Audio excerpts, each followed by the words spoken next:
বিদায়ী বছর ২০২৫ সালে দেশের সড়ক দুর্ঘটনার সংখ্যা আগের চেয়ে বেড়েছে। রোড সেফটি ফাউন্ডেশনের হিসাবে এক বছরে ৭,৫০০-এর বেশি মানুষের প্রাণ গেছে সড়কে, আহত হন প্রায় ১৬,৫০০। সবচেয়ে বেশি মৃত্যু হয়েছে মোটরসাইকেল দুর্ঘটনায়।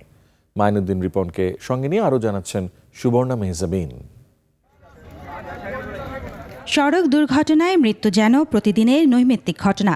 প্রতিদিনই কোথাও না কোথাও ঝরছে প্রাণ। কোনোভাবেই লাগাম টানা যাচ্ছে না সড়কে প্রাণহানির সংখ্যা। শনিবার ঢাকা রিপোর্টার্স ইউনিটিতে সংবাদ সম্মেলনে রোড সেফটি ফাউন্ডেশন জানায় ২০২৪ সালের তুলনায় ২০২৫ সালে সড়ক দুর্ঘটনা বেড়েছে প্রায় ৯.৪৮%। একই সময়ে প্রাণহানি বেড়েছে প্রায় ১%। সবচেয়ে বেশি দুর্ঘটনা হয়েছে ঢাকা বিভাগে। সড়কে নানা প্রকার যানবাহন যেমন বেড়েছে, তেমনি যানবাহনের গতিও বেড়েছে।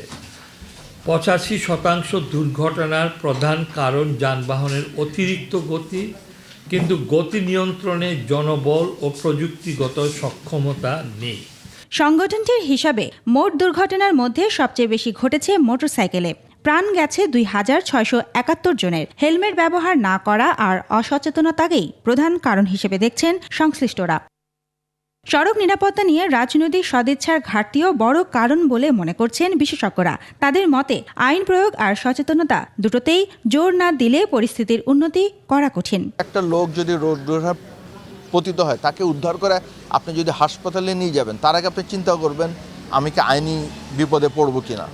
আমাদের বর্তমান আইন তাকে সুরক্ষা দেয় না। রোড সেফটি ফাউন্ডেশনের প্রতিবেদনে আরও উঠে এসেছে গত এক বছরে ১৩২টি নৌ দুর্ঘটনায় প্রাণ গেছে ১৪৯ জনের এবং ৫১৯টি রেল দুর্ঘটনায় নিহত হন ৪৭৮ জন।